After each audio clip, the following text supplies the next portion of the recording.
Inakala ng lahat na siya ay isang duwag na talunan, ngunit siya pala ang master ng pinakamalakas na martial arts sa mundo. Si Soren Chu ay isang estudyante sa kolehiyo na nakatira sa lungsod, malayo sa kanyang mahirap na nayon. Naglalakbay siya sa kanyang nayon dahil gusto niyang bisitahin ang puntod ng kanyang lolo. Ngunit habang nasa daan, nakatanggap siya ng tawag mula sa lokal na hepe ng pulisya, na humihiling sa kanya na pumunta sa istasyon ng pulisya sa sandaling makarating siya sa nayon. Pagkarating sa nayon, binisita niya ang istasyon ng pulisya, at sinabihan siya ng hepe ng kakilakilabot na balita, ang libingan ng kanyang lolo ay hinukay kagabi. Ang tanging saksi sa kaso ay isang lalaking lasing at nagpapahinga sa sementeryo. Sinasabi niyang narinig niya ang boses ng isang taong naghuhukay ng libingan, at ilang sandali pa, ang lahat ng lapida ay sabay-sabay na nahulog na parang magic. Nang pumunta si Police Chief Shiro sa pinangyarihan ng krimen kinaumagahan, nalaman niyang habang hinukay ang ibang mga libingan, nawawala ang katawan ng lolo ni Soren na si Sakaran sa kanyang libingan.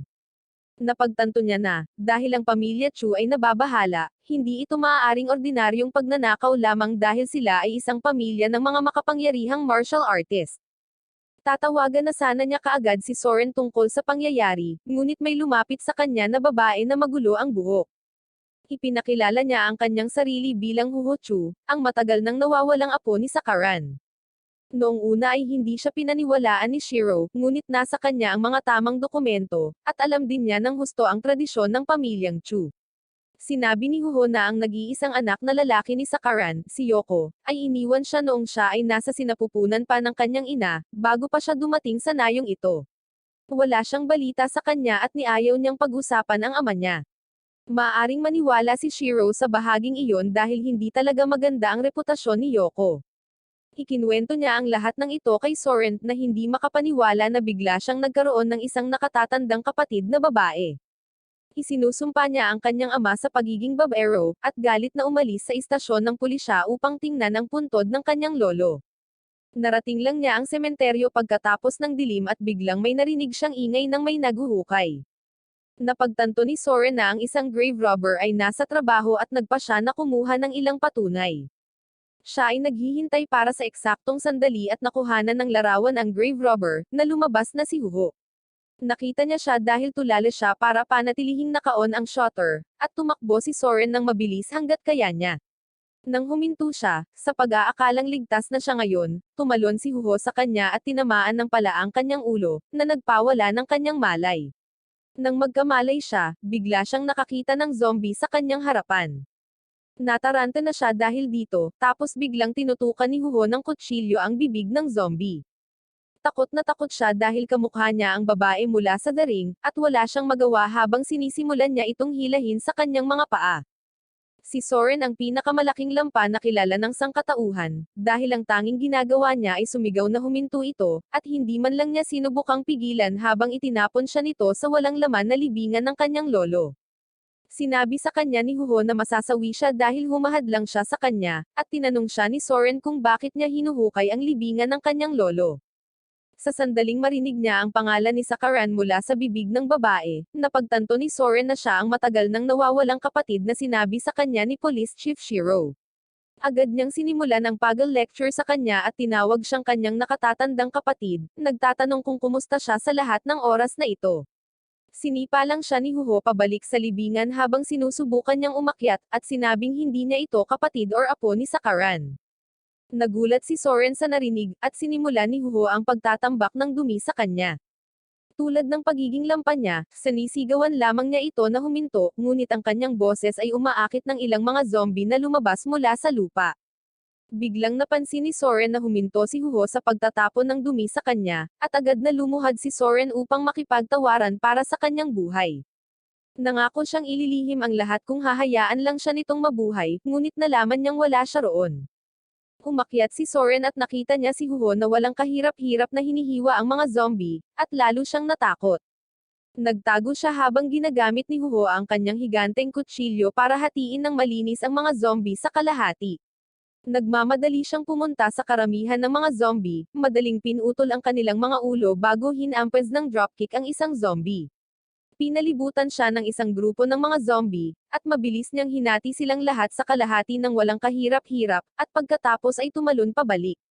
Ang mga zombie ay patuloy na lumalapit sa kanya, at patuloy niya itong inaatake. Sa kabilang banda, isang zombie ang papalapit kay Soren na nagsimulang umiyak at sinabihan itong umalis. Napansin siya ni Huho, at sinipa niya ang isa pang zombie para itulak ang zombie na umaatake kay Soren bago bumalik sa mga zombie.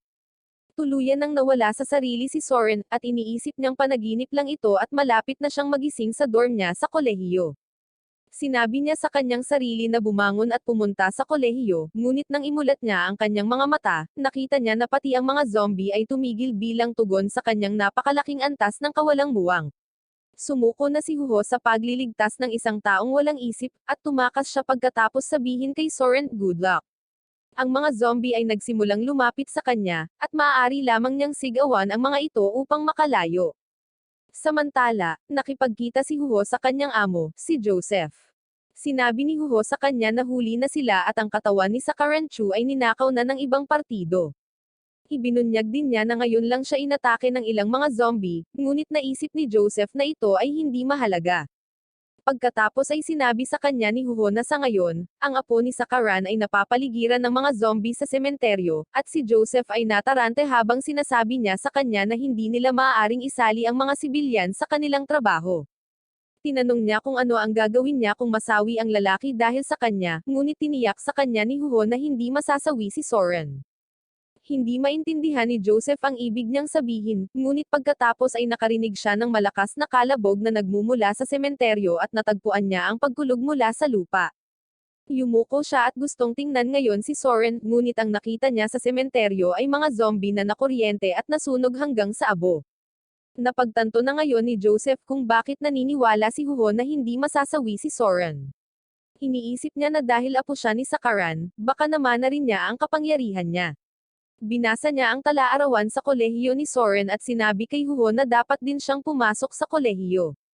Hindi man alam ni Huho kung ano ang ibig sabihin ng kolehiyo, ngunit nakahanda na si Joseph ng mga dokumento para sa kanya.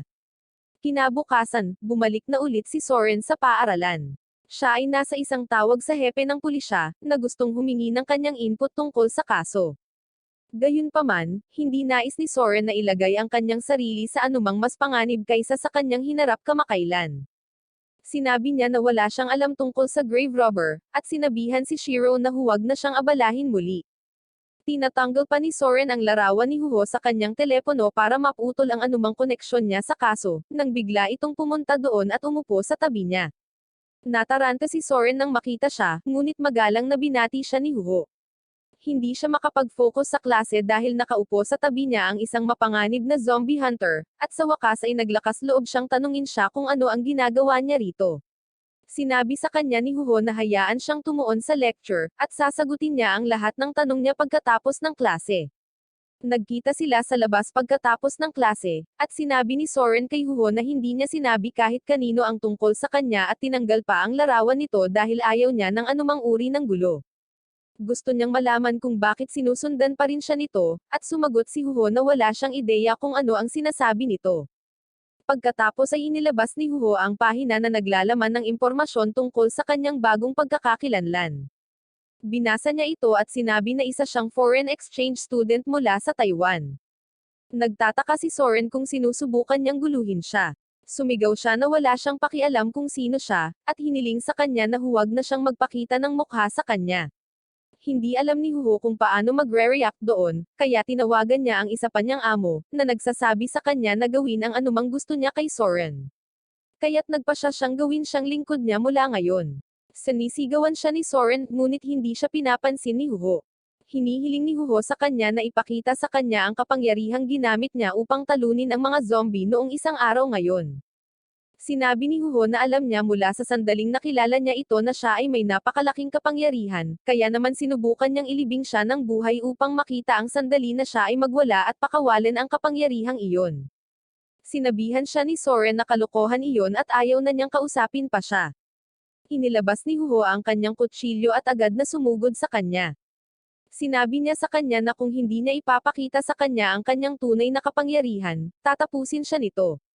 Ang mga traumatikong alaala ng isang kakilakilabot na aksidente ay biglang pumasok sa isipan ni Soren, at sinisipa niya ang kutsilyo ni Huho habang sinusubukan niyang maglagay ng ilang distansya sa pagitan nila. Kinuha niya ang kanyang kutsilyo at napagtanto na si Soren ay hindi isang talunan tulad ng ipinapakita niya.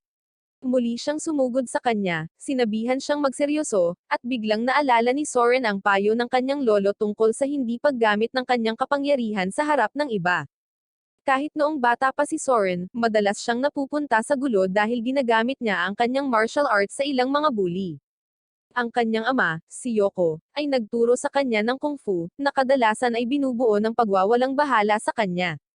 Ang kanyang lolo, si Sakaran, ang tanging taga-suporta ni Soren noong panahong iyon, at pinarusahan pa niya si Yoko dahil sa pagiging masyadong malupit sa bata. Isang araw, ipinakita niya sa kanya ang isang espesyal na galaw sa pamamagitan ng paggamit ng mystic power na tinatawag na ki, at naglunsad ng isang invisible attack na nagpatamba kay Yoko sa kanyang mga paa. Nangako si Sakaran na ituturo ang teknik na ito kay Soren kapag natutunan na niya ang basics ng kung fu. Gayunpaman, sumagot si Soren na ayaw niyang matuto ng kung fu dahil kinasusuklaman niya ito, at higit pa rito, walang saysay na pag-aralan ito dahil bawal siyang ipakita ito sa sinuman. Bumantong hininga si Sakaran, at sinabi sa kanyang apo na kabilang sila sa isang mahabang hanay ng mga superhuman martial artist, ngunit natatakot ang mga tao sa kanila dahil magkaiba sila. Kaya naman pinayuhan niya si Soren na laging magpanggap na normal, at gamitin lamang ang kanyang kakayahan kapag nasa panganib ang kanyang buhay. Sinabi niya sa kanya na may iba pang mga supernatural na makapangyarihang tao sa mundo na tulad nila, at kung makikilala niya ang isa sa kanila, hindi siya dapat mag-atubiling gamitin ang kanyang tunay na kapangyarihan. Bumalik sa kasalukuyan, iniisip ni Soren na ito na ang sandaling pinag-trainingan niya. Mabilis na tumungo si Huho sa kanya, ngunit nang mapansin niya ang pagbabago ng ugali nito, bigla itong umiwas na makalapit sa kanya.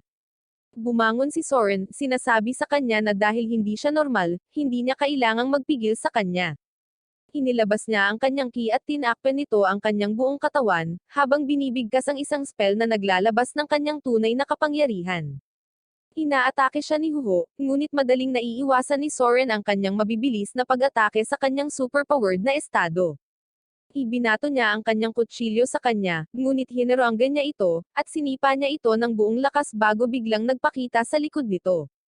Sinubukan ni Huho na tamaan ang ulo ni Soren gamit ang kutsilyo, ngunit napakabilis niyang gumalaw na halos nawala siya at naiwasan ang pag-atake nito. Lumingalinga si Huho sa paligid para hanapin siya at sinipa siya nang makita niyang muli ang kanyang sarili. Gayunpaman, ang kanyang ki ay sapat na malakas upang kumilos bilang isang hadlang, at itinaboy niya siya. Si Huho ay patuloy na sumusugod sa kanya sa pamamagitan ng napakabilis na pag-atake, ngunit si Soren ay umiwas at hinaranggan silang lahat bago hinawakan ang kanyang kwelyo at itinaboy siya palayo. Si Huho ay tumatagal ng ilang sandali upang mabawi ang kanyang balanse, ngunit nang siya ay tumangala, nakita niya na si Soren ay naging invisible muli. Bumangon siya at tumayo upang labanan siya, ngunit si Soren ay nagpakita sa tabi niya at hinawakan ang kanyang braso bago siya hinampes na parang isang lalaking naniniwala sa tunay na pagkakapantay-pantay ng kasarian. Bueno, natalo pa rin siya ng husto, at nasira ni Huho ang kanyang ki at ang kanyang mga damit. Hindi makapaniwala si Soren, ngunit sinabihan niya ito na magpasalamat sa kanya na hindi niya sinaktan ang katawan nito dahil magiging utusan niya ito mula ngayon. Hindi pumayag si Soren, ngunit pagkatapos ay itinuro niya ang kanyang maliit na ikatlong binti, at sa pamamagitan lamang ng pagtingin dito, masasabi niya na si Soren ay wala pang karanasan sa babae. Natakot siya nang magbanta si Huho na sasabihin sa buong kolehiyo na siya ay isang kaawa-awang lalaki, at sumuko siya at tinanggap siya bilang kanyang master. Natuwa si Huho, at binigyan siya ng Nokia 3310 dahil kakailanganin niya ng hindi masisira na telepono para sa misyon na ibibigay nito sa kanya. Sinabi niya kay Soren na tatawagan siya kung kailangan niya ito at umalis. Dahil doon, naiwan si Soren na walang suot, at napilitan siyang magtago habang ang isang makulit na mag-asawa ay pumupunta doon upang mag-happy time. Nang makita sila nito ay nagseselo si Soren, at sumumpa siya na balang araw ay magkakaroon din siya ng kasintahan na hahayaan siyang maging sweet sa gabi. Kapag umalis na ang lahat sa kolehiyo, sa wakas ay malaya na siyang magamit muli ang kanyang ki, at gamit ito, nagmamadali siyang umuwi. Nagkataon namang pauwi na rin ang makulit na mag-asawa kanina, at nag-click sila ng picture ng magandang buwan. Gayunpaman, nag-click sila ng ibang bagay kasama ng buwan. Nagmamadaling umuwi si Soren sa sandaling iyon, at nahuli siyang walang damit sa litrato. Kinabukasan, naiinip na si Soren sa klase. Sinabi ni Huho na mayroon siyang isang bagay na kawili-wili para sa kanya, at inilabas ang kanyang telepono upang ipakita sa kanya ang larawan ng kanyang lumilipad na sarili sa harap ng buwan. Nagulat si Soren nang sabihin sa kanya ni Huho, na may mga chismis na ang sinumang mag-asawa na makahuli ng walang damit na lalaki sa isang full moon night ay palaging magkakasama. Mamaya ng gabing iyon, nakahiga si Soren, at ang kanyang mga kasama sa kwarto ay lumabas para uminom. Hindi man lang sila makapag-abala sa pag-imbita sa kanya dahil siya ay isang kalunos-lunos na talunan. Umalis sila, at nagreklamo si Soren na napakahirap ng kanyang buhay. Bigla siyang nakatanggap ng DM sa social media, at nalaman na galing ito sa isang cute na babae na nagngangalang Karen. Nagsimula siyang makipag-chat sa kanya, at nalaman na siya ang kanyang junior sa kolehiyo at gustong makipagkita sa kanya bukas ng gabi. Biglang naalala ni Soren ang matatalinong salita ng kanyang lolo, na nagsabi sa kanya na ang swerte ay pataas-baba na parang alon sa karagatan. Feeling ni Soren, matagal nang bumababa ang lahat pero malapit na ang swerte. Naisip ni Soren na tama ang kanyang lolo, at iniisip niya na maaaring magkaroon siya ng pagkakataong maka-score kay Karen. Kinabukasan, biglang sinabi sa kanya ni Huho na gusto niyang may makilala siya ngayong gabi. Kinakabahang sinabi sa kanya ni Soren na mayroon siyang mahalagang bagay na gagawin ngayong gabi, ngunit ganap na hindi siya pinapansin ni Huho at sinabing tatawagan siya. Habang nagpasya si Soren na pagtagumpayan ang kanyang mga takot at pumunta sa lokasyon ng pakikipag-date nila ni Karen, inaf niya ang Nokia phone na ibinigay sa kanya ni Huho dahil wala siyang pakialam kung sino ang gusto nitong makilala niya. Hindi nagtagal, dumating doon si Karen, at talagang nasasabik si Soren dahil siya ang una niyang kadate sa buong 19 na taon na nabubuhay siya. Kumapit si Karen kay Soren at hiniling sa kanya na dalhin siya sa isang magandang restaurant, at nagpa siya siyang sumunod. Sa kabilang banda, sinusubukan ni Huho na makipag-ugnayan sa kanya, ngunit naka-off ang kanyang telepono. Kasama niya si Joseph, at iminumungkahi niya na dapat silang maniwala na may mahalagang bagay na ginagawa si Soren. Hindi naniniwala si Huho sa kanya, at ipinakita niya sa kanya ang lokasyon ni Soren dahil nasusubaybayan pa rin niya ang kanyang telepono kahit na naka-off na ito. Hiniling niya kay Joseph na ihatid siya sa kanya dahil plano niyang turuan siya ng leksyon bilang kanyang master. Bumalik sa lokasyon ni Soren, ang kanyang date ay talagang maayos, at si Karen ay nagpapakita ng malinaw na mga palatandaan ng interes sa kanya. Inaanyayahan pa niya ito pabalik sa kanyang lugar pagkatapos ng hapunan, at iniisip ni Soren na ngayong gabi ang araw na siya ay mapalad. Si Karen ang gumawa ng first move sa kanya at sumandal para ikis. Nang akmang magkakalapit na ang labi nila ni Soren, gumamit siya ng isang espesyal na galaw at tinamaan ang leeg nito.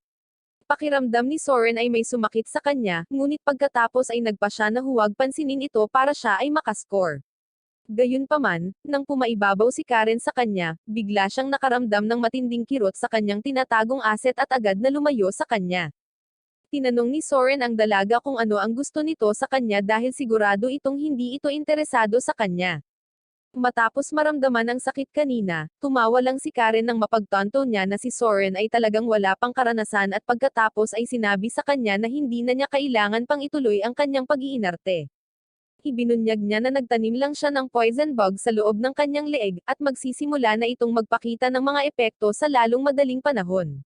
Nagpatawag si Karen ng grupo ng mga zombie, at nabigla si Soren nang makita sila. Muli siyang tinatawanan ni Karen dahil alam niyang ang kanyang walang karanasan ay nangangahulugan na ang taong tunay na may gusto sa kanya ang makakahawak sa kanya, at alam niyang mahirap ito para kay Soren dahil walang babaeng magkaka-interes sa kanya. Napagtanto ni Soren na siya ay naloko, at si Karen ay isa ring superhuman na katulad niya. Napagpasyahan niyang gamitin ang kanyang ki para labanan siya at ang kanyang mga zombie, ngunit nawala ito sa ilang sandali lamang pagkatapos niyang ilabas ito. Napagtanto ni Soren na dahil ito sa poison bug na itinanim niya sa loob niya kanina, at pinatunayan ito ni Karen.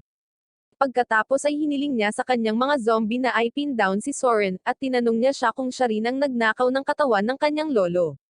Sinabi ni Karen na ginawa lang niya ang ipinagawa sa kanya at hindi siya dapat sisihin. Ipinangako niyang hahayaan niyang makita ni Soren ang kanyang lolo sa lalong madaling panahon, at pagkatapos ay pinatumba siya ng isa sa mga zombie ng isang suntok. Sa kabilang banda, nakita ni Huho na si Soren ay kumikilos ng napakabilis na parang nasa isang kotse, at sinabi ni Joseph na nangangahulugan ito na siya ay dinukot. Pinaghihinalaan niya ang parehong tao na nag-utos sa mga zombie pabalik sa nayon ni Soren. Naisip ni Joseph na maaari silang makaharap sa ilang mahihirap na kaaway sa pagkakataong ito, at binalaan si Huho na maging maingat. Samantala, dinala ni Karen si Soren sa isang organisasyon na tinatawag na Zensei.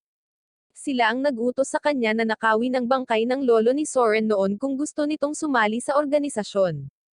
Sinubukan ng henyong batang lalaki na nagngangalang Ryoko na kunin ang natitirang espiritual na enerhiya mula sa katawan ng matandang master, ngunit hindi ito sapat para ibigay sa kanya ang impormasyong gusto niya.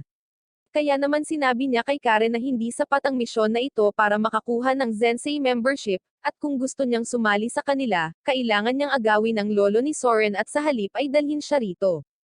Ngayong nakita na ni Ryoko si Soren, sinabi niya kay Karen na napakahusay niyang gumanap, at sa pagkumpleto ng misyon na ito, naging miyembro siya ng Zensei.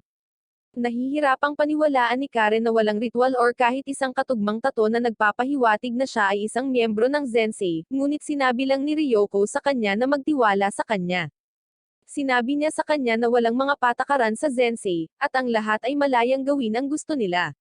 Kaya kailangan lang niyang sabihin na siya ay isang miyembro ng Zensei, at siya ay magiging miyembro na.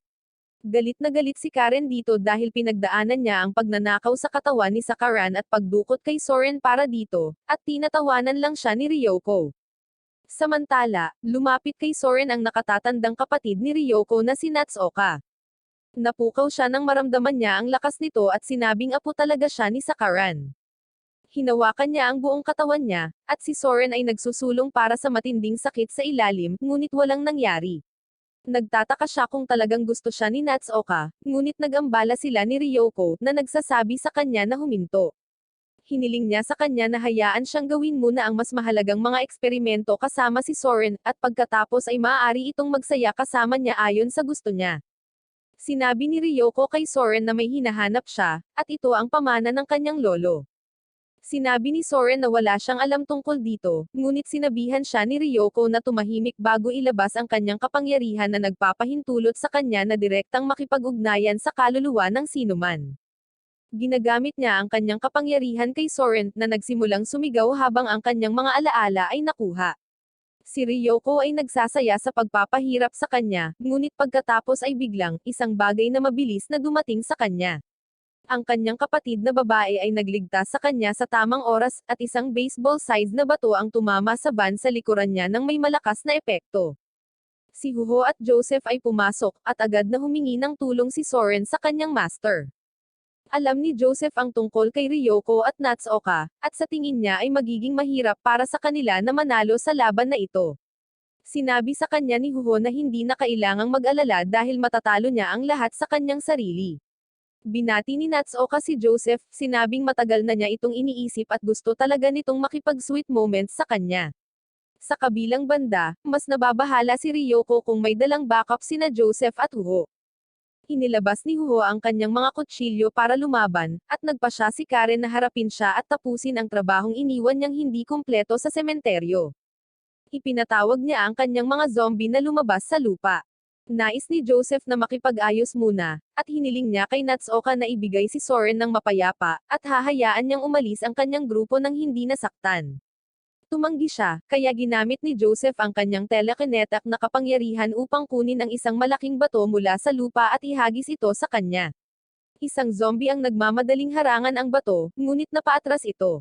Gayunpaman, sinuntok ni Natsuoka ang ulo ng zombie at sinira ang bato sa isang hit. Agad na sumugod si Huho patungo sa kanya, at sinipa ni Natsuoka ang katawan ng zombie na kakasira lang niya. Agad itong hiniwa ni Huho, at pagkatapos ay naglulunsad ng combo ng mga slash kay Natsuoka. Iniiwasan niya ang lahat, at nang tamaan siya ni Huho ng kutsilyo pataas, nagawa niyang manatiling hindi nasaktan kahit na dumaan ang kutsilyo mula sa loob ng kanyang kamiseta. Habang nawala ng balanse si Natsuoka, ipinadala ni Karen ang kanyang mga zombie upang palibutan si Huho, ngunit mabilis niyang pinutol ang mga ito bago tumakbo patungo sa kanyang orihinal na target. Gayunpaman, nang malapit na niyang matamaan si Natsuoka, hinayla siya ni Joseph pabalik, na sinasabi sa kanya na huwag maliitin ang isa sa nangungunang apat na mangkukulam ng Zensei, ang Bone Scraper Natsuoka. Hinihiling sa kanya ni Huho na pabayaan siya, ngunit sigurado siyang susugod siya ng walang pag-iingat. Sinamantala ni Natsuoka ang pagkakataong ito at tinahak ang pagkalalaki ni Soren, sinabi kay Huho na kung hindi siya darating, kukunin niya ito para sa kanyang sarili. Gayunpaman, biglang tinawag ni Joseph ang isang taong nagngangalang Saro, at isang pares ng mga kamay ang lumabas mismo sa ilalim ni Soren at hinayla sila sa lupa. Napagtanto ni Natsuoka na ang lahat ng ito ay isang stall lamang upang bumili ng oras upang may makaligtas kay Soren, ngunit hindi niya hahayaang mangyari iyon. Sinipa niya ang lupa, pinilit si Soren at ang malaunggoy na lalaking si Saro na lumabas sa lupa. Nagmamadali siyang salakayin sila, ngunit halos hindi tumama ang kanyang suntok, at sa halip na gumawa ng anumang pinsala, maginhawa niyang pinapante si Soren at ang lalaking unggoy sa paanan ni Joseph. Ngayon, si Soren ay puno ng kumpiyansa, ngunit sa sandaling makita niya ang kutsilyo ni Huho sa harap niya, nawala ang lahat ng kumpiyansa na iyon. Humingi siya ng paumanhin sa pag-ghost sa kanya at hindi niya sinagot ang kanyang tawag, at nanumpa na siya ay mabilis na susunod sa anumang sasabihin nito sa kanya mula ngayon. Si Huho ay tila wala sa mood na makinig, at inilagay niya ang kanyang mukha sa putik at hinampad siya ng kanyang kutsilyo. Sumisigaw si Soren, ngunit lumabas na gusto lang ni Huho na alisin sa kanyang sistema ang makamandag na uod. Pinalaya niya siya mula sa mga lubad, at habang nakaluhod si Soren, muli niyang isinumpa ang kanyang sitwasyon. Samantala, sinabi ni Joseph kay Huho na alagaan si Soren habang humaharap siya sa mga miyembro ng Zensei. Sinabi niya kay Natsuoka na dahil hindi niya tinanggap ang kanyang kasunduan na palayain si Soren, hindi niya ito hahayaang makatakas. Nagbibigay siya ng kanyang senyales, at biglang pinalibutan ng mga miyembro ng kanyang organisasyon ang lugar. Nataranta si Ryoko nang makita sila, at agad siyang tumakbo sa kanyang sasakyan at sinigawan si Karen na sundan siya. Umalis ang sasakyan, habang sumasakay si Natsuoka sa kanyang motorbike upang sabihin kay Joseph na dapat silang magkita ng pribado minsan. Pinigilan ni Joseph ang kanyang mga tauhan mula sa pag-atake sa kanya dahil hindi sila sapat na malakas para doon, at sinabi niya sa kanila na habulin ang kotse sa halip. Pagkatapos ay sinabi niya kay Natsuoka na aayusin niya ang mga bagay sa kanya sa huli, at umalis siya. Dahil doon, dismayado pa rin si Soren sa nangyari, at tinanong siya ni Huho kung bakit hindi siya masaya na siya ay naligtas. Sinabi ni Soren sa kanya kung paano madalas sabihin sa kanya ng kanyang lolo na kapag sunod-sunod ang masasamang bagay, tiyak na mangyayari ang magagandang bagay sa lalong madaling panahon. Sabi ni Soren, parang kasinungalingan lang ang lahat ngayon dahil walang nangyayaring maganda, at walang babaeng umibig sa kanya. Sinabi ni Huho ay mag-cheer up siya dahil hindi naman ganoon kalala ang kamalasan niya. Naniniwala siya na hindi ang malas niya ang dahilan ng kanyang pagbagsak, at kung puno ng problema ang buhay niya, ito ay dahil isa siyang talunan. Naging bato si Soren nang marinig iyon, ngunit hindi tumitigil si Huho sa pang-iinsulto sa kanya. Sinabi niya na siya ay napakawalang isip na hindi niya napagtanto na ang sinumang babae na lalapit sa isang talunan na tulad niya ay may lihim na motibo. Sa kabilang banda, hinahabol ng mga kampan ni Joseph sina Ryoko at Karen, na walang ideya kung sino sila or kung gaano sila kalakas. Kinukutya siya ni Ryoko dahil sa pagiging walang alam at hindi niya alam ang tungkol sa kumpanya, ngunit bago niya ito maipaliwanag sa kanya, isang lalaki ang tumalon sa harap ng kanyang sasakyan. Umiwas siya para iwasan siya, ngunit kumapit pa rin ang lalaki dito at sinubukang ihinto ang sasakyan. Ginagamit ni Ryoko ang kanyang kakayahan upang sipsipin ang kanyang kaluluwa, na pinipilit ang lalaki na kumawala. Binabalaan ng talunang lalaki ang kanyang mga kaibigan na huwag lumapit sa lalaki, kaya ginagamit niya ang kanyang espesyal na kakayahan upang atakihin siya ng mga espiritual na bala. Isang bala ang tumama sa gulong ng sasakyan at halos mabaligtad. Napatalon si Karen sa kanyang upuan, ngunit bahagya siyang kumapit sa van kahit papaano. Nakiusap siya kay Ryoko na iligtas siya dahil pareho silang miyembro ng Zensei, ngunit ngumisi lang si Ryoko habang sinasabi sa kanya na wala siyang naiintindihan tungkol sa Zensei sa simula. Bigla niyang pinaikot ang van, iniwan siya, lubos na nawasak sa pagtataksil. Iniulat ng mga ahente na nakuha lamang nila ang necromancer na babae kay Joseph, at sinabi niya sa kanila na ito ay sapat na sa ngayon. Pagkatapos ay sinabi niya kay Huho na dalhin si Soren na na-knockout dahil sa kanyang mga pang-iinsulto sa kanyang dorm.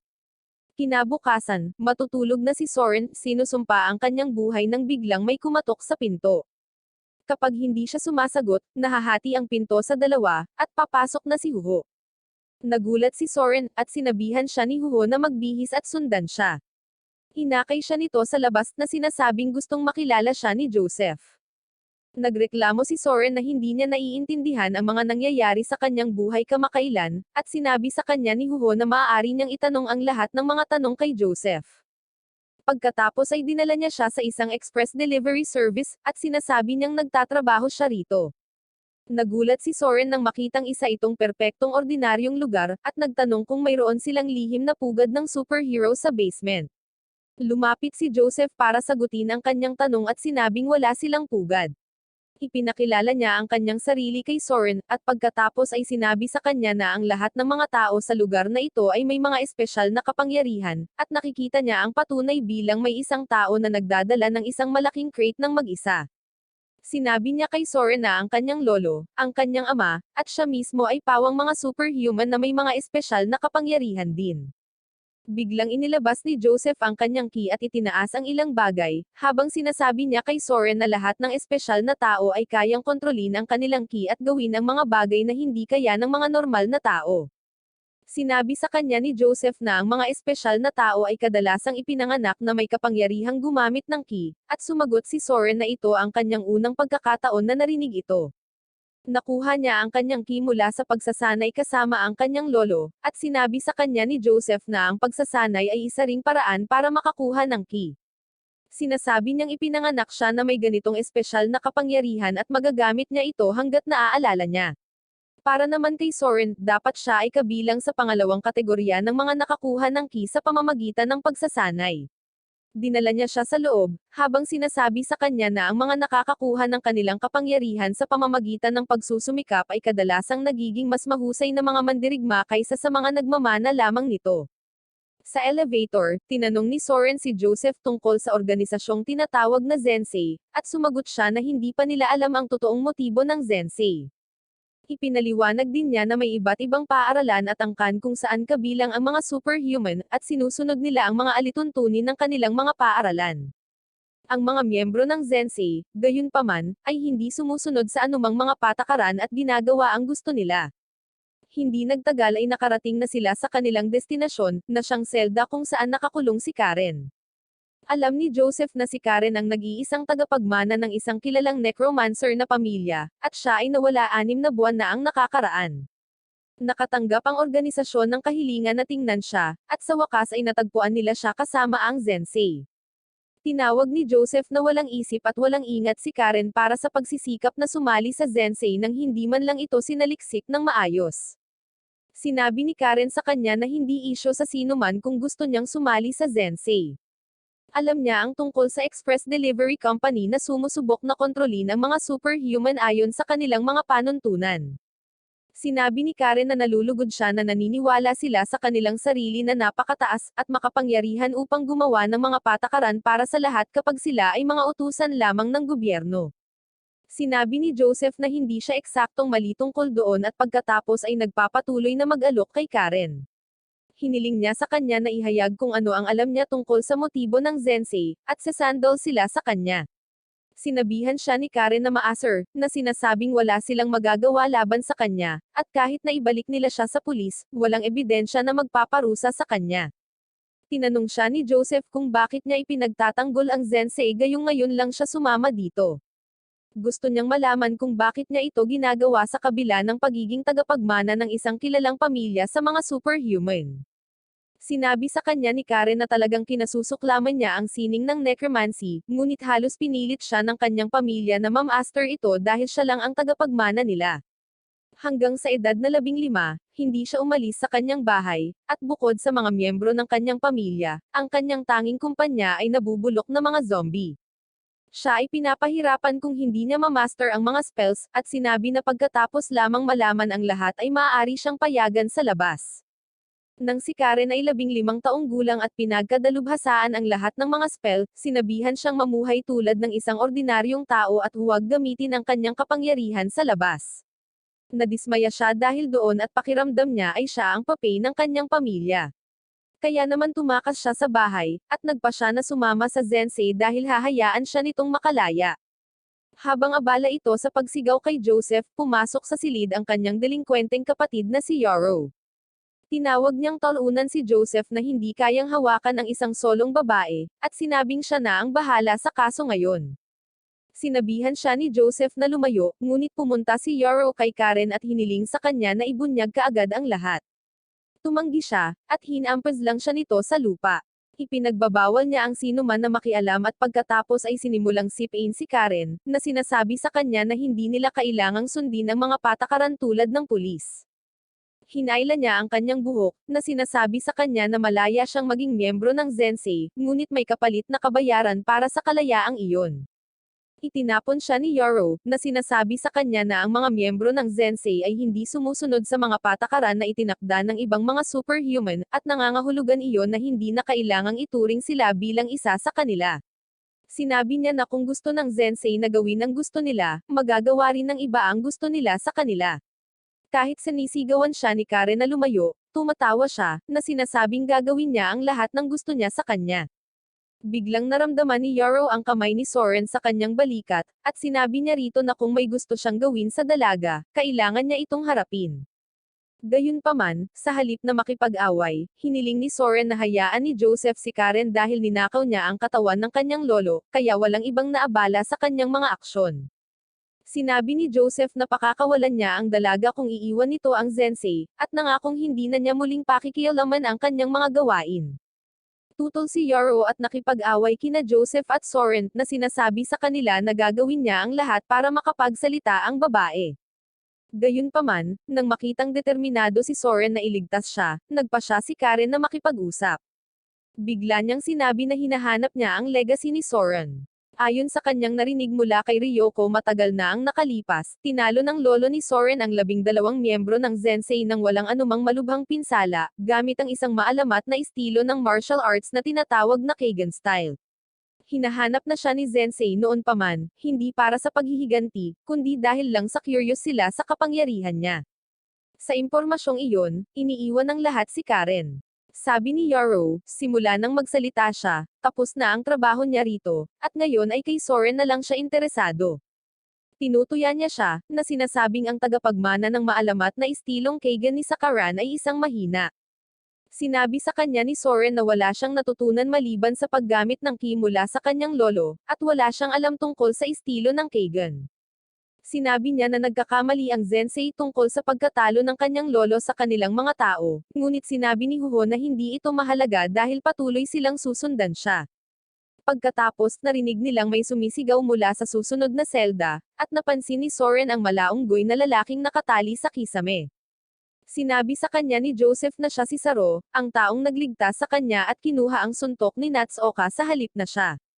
Ipinaliwanag niya na si Natsuoka ay isa sa 4 na mangkukulam ng Zensei, at kahit na hindi niya gustong pumaslang ng mga tao, ang kanyang kapangyarihan ay maaaring magbigay ng sinuman sa kanilang pagnanais at mabalisa sila. Pagkatapos ay inanyayahan niya si Soren sa kanyang opisina upang makipag-usap ng mapayapa. Sinabi niya sa kanya kung paano gumagana ang kanilang kumpanya upang matiyak ang balanse at kapayapaan sa pagitan ng mga normal na tao at mga superhuman, at hiniling niya kay Soren na sumama sa kanila. Agad siyang tinanggihan ni Soren dahil ayaw niyang gumawa ng anumang bagay na masyadong mapanganib or mahirap. Sinabi sa kanya ni Joseph na malaki ang sweldo, ngunit naisip ni Soren na nambobola lang siya at tinatanggihan pa rin siya. Nadidismaya si Joseph sa kanyang pananalita, kaya sinabihan niya si Huho para kumbensihin ang lalaki. Ginagawa niya ito sa pamamagitan ng pagsuntok sa mukha nito, at pagkatapos ay pagpalo nito gamit ang baseball bat. Nakiusap si Soren sa kanya na huminto at tinanggap ang pagsali sa kumpanya ng express delivery, at masayang binigay sa kanya ni Yaro ang kanyang mga papeles. Sinabihan siya ni Joseph na huwag makialam sa kanyang turf, ngunit sinabi lang ni Yaro sa kanya na mayroon siyang pahintulot mula sa kanilang mga nakatataas at kukunin niya sina Huho at Soren sa ilalim ng kanyang gabay. Kinagabihan, gising na gising si Soren, iniisip ang kanyang kamalasan nang makarinig siya ng kakaibang tunog na nagmumula sa labas. Binuksan niya ang pinto at wala siyang nakita doon, ngunit biglang tumalon ang isang demonyo na nagtatago sa bubong at inilagay siya sa isang bag. Walang magawa si Soren habang dinadala siya ng demonyo sa kanyang amo. Ang amo nito ay isang babae na natutuwa sa pagganap ng kanyang alagang demonyo at pinauwi siya. Pagkatapos ay binuksan niya ang bag dahil excited talaga siyang makita si Soren. Gayunpaman, inilayo siya ng kanyang partner sa bag ilang sandali bago tumalon si Soren mula rito gamit ang kanyang key. Sa tingin niya ay miyembro din sila ng Zensei, ngunit sinabi sa kanya ng babae na siya ay mali. Sinabi niya na gusto lang nilang makilala siya at naisip na walang ibang paraan upang gawin iyon. Idinagdag ng kanyang kapareha na ang ibig nilang sabihin ay wala silang intensyon na masama, at gusto lang niyang makilala ang kanilang chairman. Kapag nagpasya si Soren na sumama sa kanila, isa pang tao ang sumali sa Battle Royale para makuha ang kanyang atensyon. Isang albino martial artist na nagngangalang Ricky ang nagsabi kay Soren na sasama siya sa kanyang grupo para makilala ang kanilang amo. Habang nagtatampo ang dalaga, alam ng kanyang partner na delikado si Ricky. Gayunpaman, tumanggi si Soren na sumama kahit kanino dahil hindi man lang sila nag-abalang humingi muna ng pahintulot sa kanya. Ipinahayag niya na babalik siya sa kanyang silid at matutulog, ngunit handa si Ricky na gumamit ng puwersa upang mahuli siya. Kaya, pinakawalan ni Soren ang kanyang key habang hinahamon niya itong subukan siyang kunin. Ngunit pagkatapos biglang tinakpan ng Allopiers ni Ricky ang kanilang sarili ng key din, at sinimulang sabihin ang parehong spell na ginagawa ni Soren upang ilabas ang kanilang buong kapangyarihan. Hindi siya makapaniwala na ginagamit nila ang parehong pamamaraan sa kanya. Sa kabilang banda, naramdaman din ni Huho ang matinding bloodlust na naglalayong sa kanya na gumising sa kanyang pagtulog. Tumalon siya mula sa kanyang bintana at nakita ang isang babaeng maputi ang buhok doon. Binati ng babae si Huho, na hindi naaalala ang kanyang mukha, na nagpainis sa kanya. Ang sabi ng dalaga ay mula siya sa grupong 10 at isasama nila si Soren. Hiniling niya kay Huho na ihatid ang balitang ito kay Joseph. Tumanggo lang siya at umalis pabalik sa kanyang kwarto, lalo pang ininis ang may puting buhok na babae. Bigla niyang inatake si Huho gamit ang isang flying punch na sinasadyang hindi itama ang una. Habang tumalikod si Huho, isa pang lumilipad na suntok ang tumama sa kanya ng diretso sa mukha at nontog siya sa pader sa likod niya. Ang may puting buhok na babae ay naglalaho at nagpapakita muli ng paulit-ulit habang inaatake niya si Huho, na makakaiwas lamang. Ang babae ay patuloy sa paglulunsad ng mga lumilipad na kamao, at kinikilala siya ni Huho bilang si Elaine ng 10 Group. Matapos harangin ang ilan sa kanyang mga pag-atake, sinabi niya kay Elaine na hindi mahalaga sa kanya kung sasali si Soren sa 10 Express Delivery or kahit sa Zensei, basta't isa pa rin siyang servant nito. Tinatawanan lang siya ni Elaine at sinabing kapag sumali na si Soren sa grupo niya, hindi na niya hahayaang makita pa siya ni Huho. Nagalit si Huho at tatapusin na siya nang bigla niyang napansin ang pagsabog ng enerhiya mula sa malayo. Si Soren ay nakikipaglaban sa mga martial artist na gumagamit ng parehong pamamaraan sa kanya. Siya ay nalulula habang nakikipaglaban sa dalawa sa kanila ng sabay-sabay, at pagkatapos na itaboy ang isa sa kanila, nakipagsagupaan siya sa isa gamit ang isang full power na suntok. Ang martial artist ay bumalik sa tabi ni Ricky at sinabi sa kanya na si Soren ay talagang gumagamit ng parehong martial arts style gaya nila, na tinatawag na Tenitru style.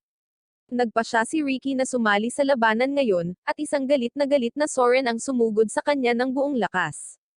Nagulat siya nang makita niyang hindi makapasok ang kanyang suntok sa defensive key ni Ricky, at pagkatapos ay napahampas siya sa lupa. Hindi makapaniwala si Soren na natalo siya sa isang hit lang, kaya bumangon siya at sinuntok muli si Ricky ngunit hindi pa rin siya makalusot sa kanyang depensa. Siya ay dismayado at patuloy na nagsusumikap at sinusuntok si Ricky, na bumuo ng isang higanteng kamay gamit ang kanyang ki at hinawakan si Soren.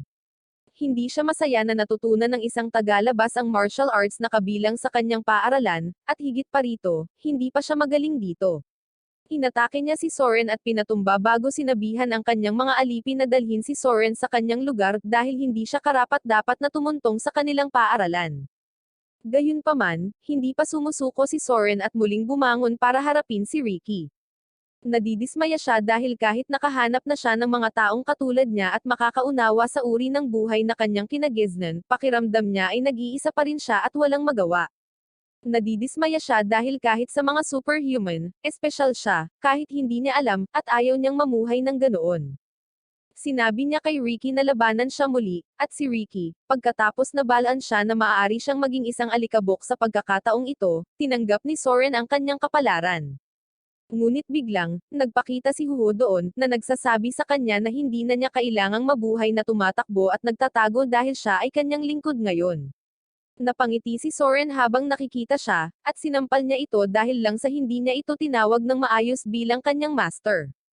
Pagkatapos ay sinabi niya sa kanya na hindi siya dapat magpigil, at gamitin ang kanyang buong kapangyarihan upang talunin ang sinumang nagpapainis sa kanya. Tinanggap ni Soren ang kanyang order at biglang inilabas ang kanyang buong kapangyarihan, na ikinagulat ni Ricky dahil alam niya kung anong pamamaraan ang kanyang gagamitin ngayon.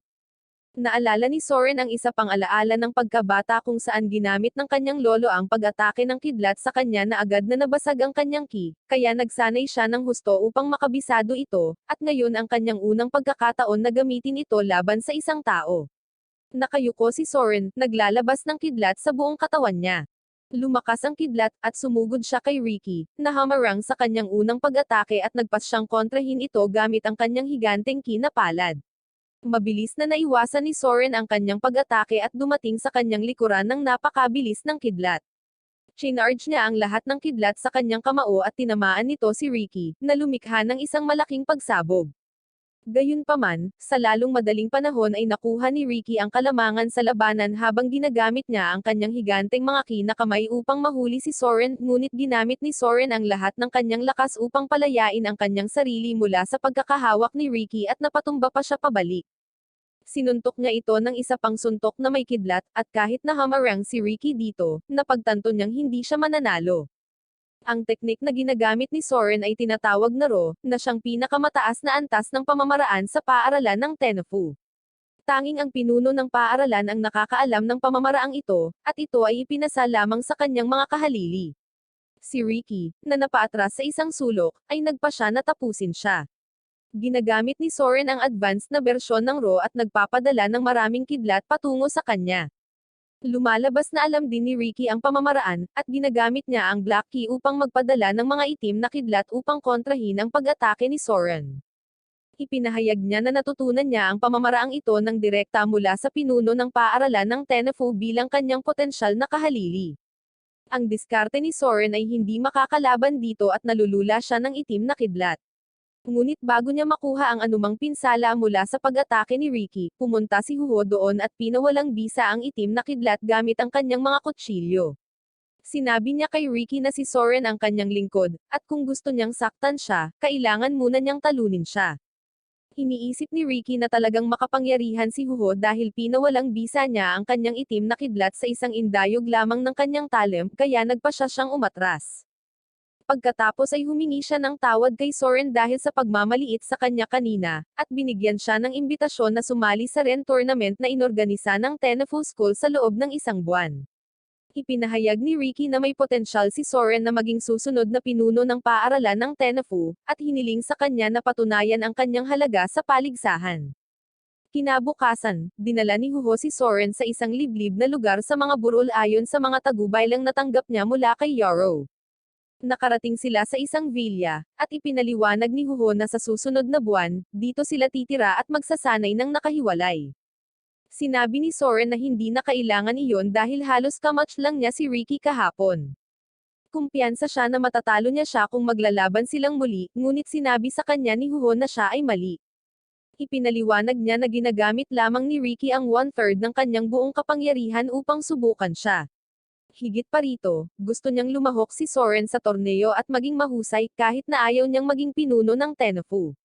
Sa palagay niya, kung mahusay siyang gaganap, magkakaroon siya ng pagkakataong makilala ang kasalukuyang pinuno ng paaralan ng Tenfu, si Geto, na maaaring magsabi sa kanila ng higit patungkol sa kanyang lolo.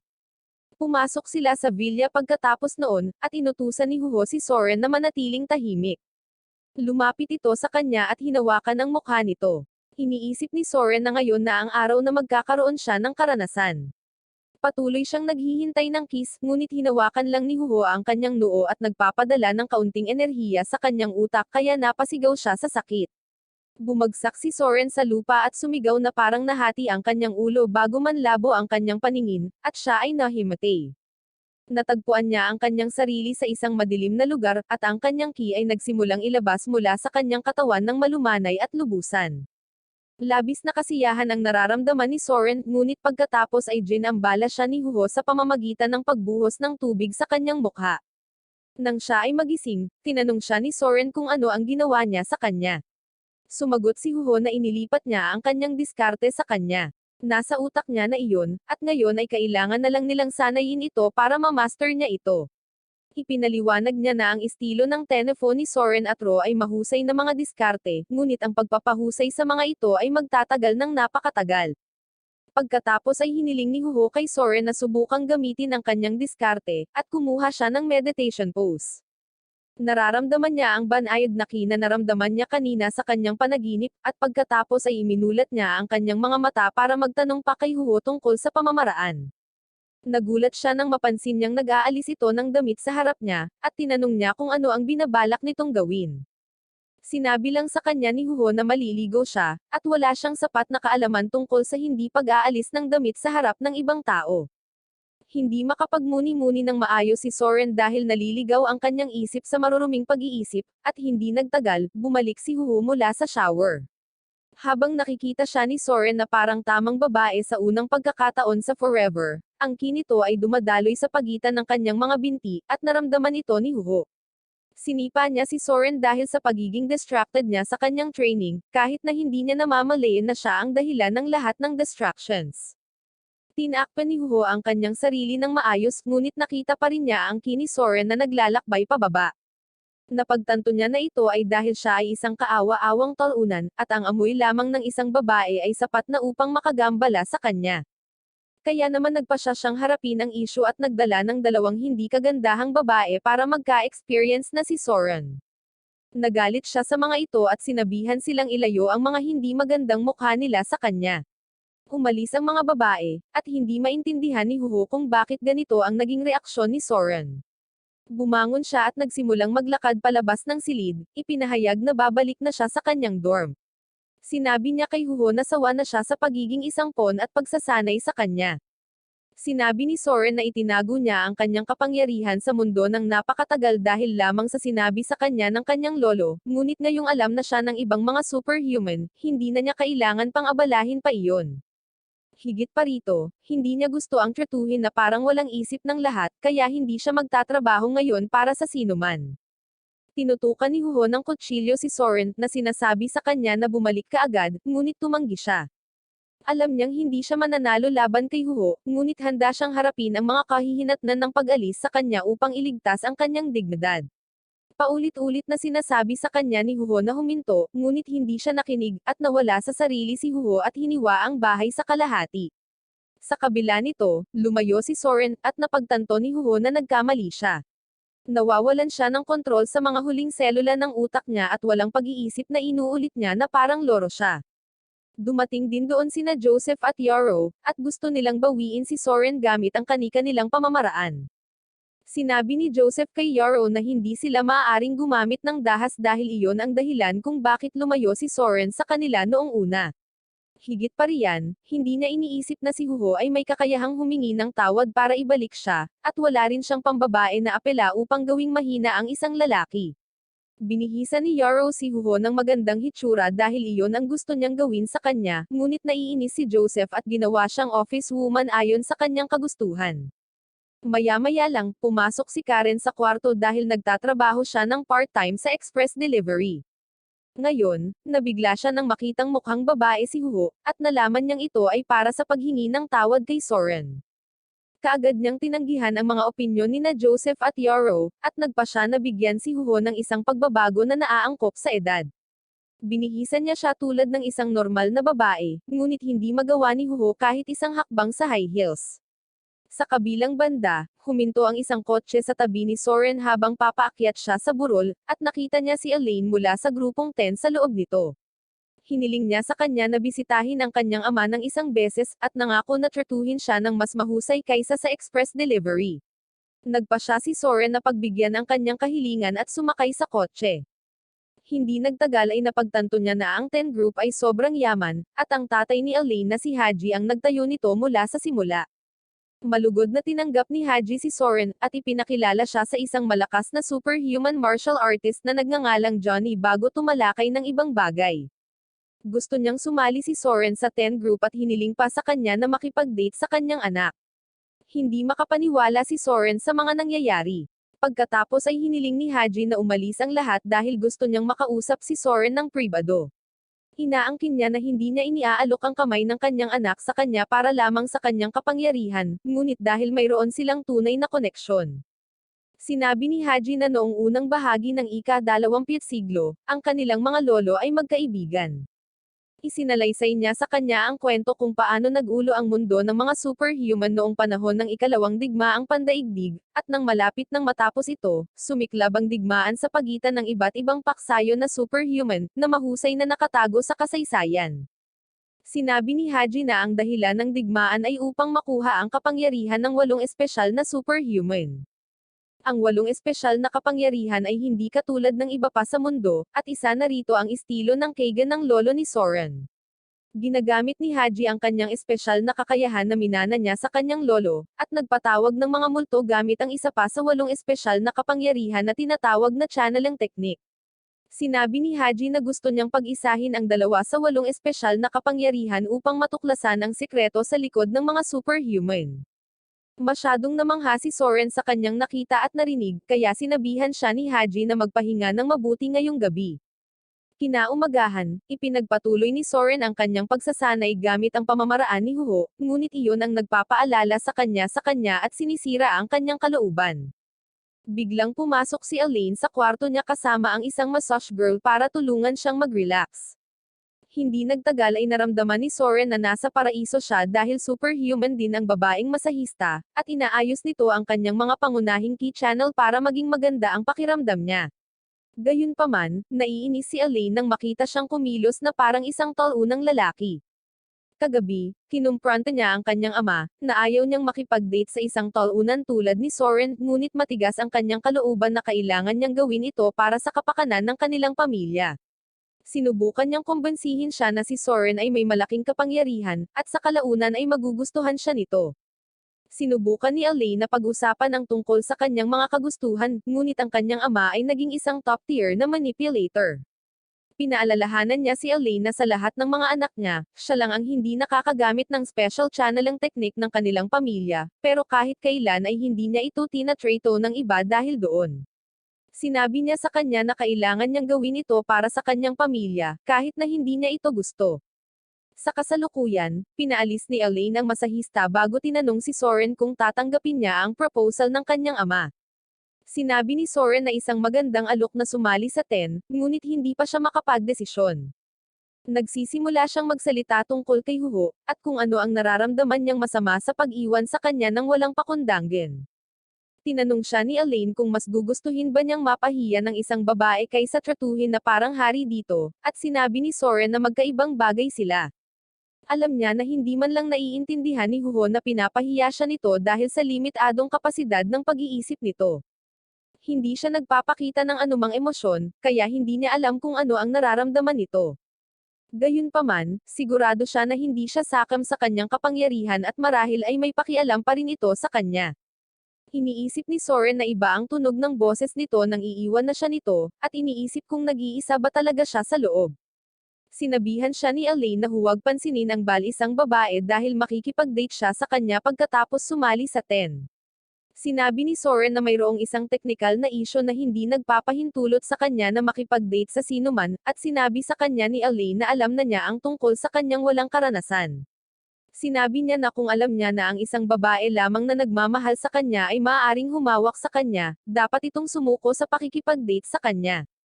Gayunpaman, ibinaba ni Elaine ang kanyang Amerikana habang nagpasya siyang ipakita sa kanya na ang kanyang ama ay hindi nagpalaki ng isang quitter. Lumapit siya sa naguguluhan na si Soren, at kahit nahawakan niya ito doon, wala itong nararamdamang sakit. Tinanong niya ito kung talagang mahal siya nito, at sinabi ni Elaine na ginagawa niya ito para sa kapakanan ng kanyang pamilya, kaya tatanggapin niya ito ng buong puso. Siya ay nagiging sobrang nasasabik na ang isang tan na babae ay malapit nang magbigay sa kanya ng libreng pass. Gusto niyang magkaroon kaagad ng kasiyahan sa kanya, ngunit naiinis si Elaine, at sinuntok siya nito sa pader dahil sa pagiging talunan. Sumigaw siya na hindi siya maaaring makipag-date sa isang kaawa-awang lalaki tulad niya. Biglang pumunta doon ang receptionist para ipaalam na pumasok si Hugo sa building para hanapin si Soren. Habang si Elaine ay abala, sinubukan ni Soren na lumayo sa kanya, ngunit pinigilan niya ito. Habang sinusubukan niyang gumawa ng dahilan, isang suntok ang tumama sa mukha niya, at iniisip niya kung inihagis ni Elaine ang suntok na iyon mula sa ganoon kalayuan. Sinubukan niyang pakalmayin siya, ngunit sinaktan siya nito ng uppercut at sinabihan siyang magsalita gamit ang kanyang mga kamao kung siya ay isang martial artist. Naglulunsad siya ng sunod-sunod na suntok kay Soren gamit ang kanyang kapangyarihan, at ginagamit niya ang kanyang ki upang ipagtanggol laban sa mga ito. Sinabihan siya ni Elaine na lumaban pabalik dahil siya ay isang malakas, independenteng babae na gustong lumaban ng patas kahit laban sa mga lalaki. Nagpa siya si Soren na ibigay sa kanya ang gusto niya at sumugod siya para atakihin siya. Madali niyang naiwasan ang lahat ng kanyang mga malupit na suntok at sinabi na ang lahat ay tila overrating sa kanya. Nagpa siya si Soren na magseryoso at ginamit ang kanyang buong kapangyarihan upang mapabilis patungo sa kanya. Hinampad niya ito ng suntok, ngunit biglang naglaho si Elaine sa kanyang kinatatayuan at nagpakita sa likuran niya bago siya ibinagsak sa lupa. Habang si Soren ay bumangon, sinabi ni Elaine sa kanya na ang kanyang kapangyarihan ay teleportasyon. Ipinagpatuloy nila ang kanilang laban, at patuloy siyang tinutulak ni Elaine pabalik ng walang humpay na pag-atake. Sa wakas ay humina ang ki ni Soren, at sinuntok siya nito. Sinabi ni Elaine sa kanya na sumuko at sumama sa ten ngayon, ngunit nagsimula siyang tumawa dahil napagtanto niya na ang marahas na kalikasan na ito ay ang tunay na personalidad ni Elaine. Bumangon si Soren at sinabi sa kanya na hindi niya siya matatalo ngayon, ngunit gusto niyang makipagpustahan sa kanya. Kung makalusot siya sa isang pamamaraan, hahayaan siya nito, at kung hindi niya kaya, tatanggapin niya ang anumang gusto niya. Samantala, pumasok na si Hugo sa gusali para hanapin siya. Agad siyang natapilok sa kanyang high heels nang makarating siya sa receptionist at pinatawag si Soren. Napagtanto ng receptionist na siya rin ay isang superhuman, at sinabi sa kanya na si Soren ay abala ngayon at siya ay nasa ilalim ng mga utos na tanggihan ang anumang mga kahilingan na makipagkita sa kanya. Humingi ng tawad sa kanya si Hugo ngunit hindi sinasadyang tinawag siyang tita, na ikinagalit ng babae, at tumawag siya ng security. Kinaladkad ng dalawang gwardya si Hugo palayo, ngunit ginamit niya ang kanyang kapangyarihan upang agad na ma-dislocate ang kanilang mga braso at palayain ang sarili mula sa kanilang pagkakahawak. Gayunpaman, sa paglapag niya sa lupa, na-sprain ang kanyang paa dahil sa mga takong at nauna siyang bumagsak. Bumangon siya at nagpas siyang hanapin muli si Soren, kaya inaalerto ng mga gwardya ang lahat sa gusali na harapin ng isang malakas na nanghihimasok. Patuloy na tinatalo ni Hugo ang lahat ng hamarang sa kanya habang umaakyat siya sa gusali. Di nagtagal, lumabas ang apat na superhuman na gwardya para harapin siya. Ang pinuno ng mga gwardya ay nag-iisip na si Hugo ay hindi masyadong matigas, at habang papalapit siya sa kanya upang magtanong tungkol sa address ni Soren, inatake siya nito gamit ang isang air bullet point blank. Hinaranggan nito ni Hugo at saka sumugod sa kanya habang iniiwasan ang lahat ng kanyang mga air bullet. Sinipa niya ang lalaki sa mukha, at biglang, isang bokal na lalaki na nakasuot lang ng underwear ang umatake sa kanya mula sa likod. Hinawakan ni Hugo ang kanyang kamay, ngunit lumalabas na ang kanyang kapangyarihan ay iunat ang kanyang katawan na parang goma, at mabilis siyang pumulupot sa kanya na parang ahas na nagbibigay ng pagkakataon sa taong mapula ang buhok na umatake gamit ang kanyang matutulis na mga kuko. Inilabas ni Hugo ang kanyang ki at agad na itinaboy ang dalawa. Habang ang tatlong tao ay lumalaban sa kanya, maingat na sinusuri ng ikaapat na lalaki ang kanyang kapangyarihan, naghihintay na mahanap ang kanyang kahinaan. Gayunpaman, sa oras na si Hugo ay tapos na sa tatlong gwardya, binasa ng lalaki ang kanyang pantalon, napagtanto na hindi siya maaaring manalo laban sa kanya, at mahinahong hinayaan siyang dumaan. Ipinagpatuloy ni Hugo ang kanyang krusada, at hindi nagtagal ay dumating sa isang silid kung saan naghihintay sa kanya ang sikat na martial artist na si Johnny. Sinabi niya na gusto lang niyang hanapin si Soren at walang interes sa pakikipaglaban, ngunit agad na inilabas ni Johnny ang kanyang key at sumusugod siya patungo sa kanya, pinamamahalaang itulak siya pabalik gamit ang kanyang matulin na martial arts moves. Nahaharangan lamang ni Huho ang kanyang mga pag-atake, ngunit habang tumatalon siya upang maiwasan ang isang nakakadurog na hampas ng palad, nasusumpungan niya ang kanyang sarili sa problema dahil mahirap umapak sa lupa ng perpekto dahil sa kanyang mataas na takong. Habang siya ay nahihirapang mabawi ang balanse, naabutan siya ni Johnny at sinaktan siya ng isang espesyal na pag-atake. Kahit na hinaharangan ni Huho ang kanyang pag-atake, ang kanyang ki ay naglalakbay sa kanyang utak at kinakalampag ito. Nalilito siya sa nangyari, ngunit sa kabutihang palad, si Johnny ay lumalapit upang ipaliwanag ang kanyang pamamaraan mismo. Ipinaliwanag niya na ang kanyang ki ay umaagos na parang tubig sa paligid ng kanyang kamay, at kahit na hindi ito direktang tumama sa target, nagdudulot pa rin ito ng pinsala. Muli niyang inatake si Huho, at tumabi siya para umiwas. Mabilis na umikot si Johnny, tinamaan ang kanyang tiyan, at pinalipad siya. Nahihilo si Huho sa buong katawan, kaya humingi siya ng timeout kay Johnny para makontrol muli ang sarili. Nalilito si Johnny sa mga kakayahan niya ngayon dahil ang pag-ataking ito ay magpapabagsak na sa mga high-level na martial artist. Biglang ibinagsak ni Huho ang kanyang ulo sa lupa at inayos ito. Tumakbo siya sa paligid ni Johnny at bahagya siyang umiwas sa kutsilyo na ibinato nito sa kanya. Kumpiyansa siya na makakaiwas din siya ng mas maraming kutsilyong ganoon, ngunit biglang bumalik ang kutsilyo at hinamped siya mula sa likuran. Binato siya ni Johnny ng mga kutsilyo, at patuloy na inililihis ni Huho ang mga ito gamit ang kanyang mga palad. Napagtanto niya na kinokontrol ni Johnny ang mga kutsilyo sa pamamagitan ng telekinesis ngunit tila may higit pa rito. Siya ay patuloy na umaatake sa kanya mula sa lahat ng panig sa pamamagitan ng pagmamanipula ng kanyang mga kutsilyo, at habang si Huho ay umiiwas at hinaharangan ang mga ito, napagtanto niya na ang kanyang kapangyarihan ay hindi telekinesis ngunit ang pagkadalubhasa sa sandata, na nangangahulugan na maaari niyang gamitin ang anumang sandata bilang bahagi ng kanyang katawan at kontrolin ito na malayang ginagamit ang kanyang ki. Trinap ni Johnny si Huho gamit ang kanyang mga kutsilyo, at pagkatapos ay nagpakita sa likod niya upang tapusin siya. Hinawakan niya siya sa pwesto habang ang kanyang mga kutsilyo ay lumalapit patungo sa kanya, ngunit na-dislocate ni Huho ang kanyang balikat upang palayain ang sarili at iwasan ang mga kutsilyo sa pamamagitan ng pagtalon. Nasalo ito ni Johnny bago pa siya matamaan at pinuri ang lakas ni Huho. Sinabi niya na ito ay isang kahihiyan na matalo siya dito, ngunit sinabi sa kanya ni Huho na ganoon din ang nararamdaman niya. Sinabi niya na dahil sinabi sa kanya ni Karen na madaling maibalik si Soren kung magsuot siya ng mataas na takong, sinuot niya ito hanggang ngayon, ngunit tila hindi niya matatalo si Johnny habang suot ang mga ito. Tinanggal niya ang kanyang takong, sinabi kay Johnny na kung hindi siya babalikan ni Soren, kasalanan niya ito. Patuloy siyang inaatake ni Johnny gamit ang mga kutsilyo, ngunit ngayong si Huho ay hindi na napigilan ng kanyang mataas na takong, siya ay mas mabilis at mas madaling makaiwas sa kanyang mga pag-atake. Lumapit si Huho sa kanya at napunta ang kanyang unang matagumpay na hit sa kanya. Pagkatapos, pumunta doon si Haji upang makita ang laban. Napagtanto ni Johnny na kapag natalo siya rito, maaaring mawala ang kanyang $1,000,000 na kontrata. Dahil dito, inatake niyang muli si Huho, ngunit umakyat lang ito sa ibabaw ng kanyang kutsilyo habang iniiwasan ang mga pag-atake nito. Tinanong niya kung paano siya nagiging kakaiba pagkatapos lamang magtanggol ng takong, at nagreklamo si Huho na ang nag-imbento ng mga takong ay tiyak na kaaway ng sangkatauhan dahil walang makakalaban sa kanila. Si Johnny ay dismayado na siya ay ginagawang parang payaso sa harap ng kanyang amo, ngunit tila, ayaw ni Huho na mag-aksaya ng oras sa kanya. Hinihiling ni Huho na sabihin na lang nito sa kanya kung nasaan si Soren para maibalik niya ito. Nakikita ni Johnny ang isang pagkakataon upang iligtas ang kanyang sarili, at kumilos siya na parang hindi siya seryoso habang inaaway siya kanina dahil babae siya.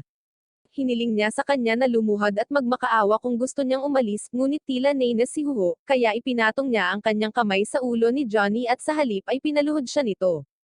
Lumayo si Huho, at inatake niya siya sa pagkadismaya. Paimpol niyang iniiwasan ang atake nito at tumalon bago tinusok ang ulo nito gamit ang kanyang mataas na takong. Pagkatapos ay bumaling si Huho kay Haji at tinanong siya kung alam niya kung nasaan si Soren. Sa kabilang banda, tinanggap ni Elaine ang hamon ni Soren at walang babala siyang sumuntok na tumama sa mukha niya. Inaangkin niya na siya ang nanalo, ngunit sinabi sa kanya ni Soren na ito ay isang masamang simula at gagawin nila ang mga bagay ng maayos ngayon. Ibinato ni Elaine ang isa pang suntok at madaling hinulaan ni Soren ang direksyon nito at hinaranggan ito.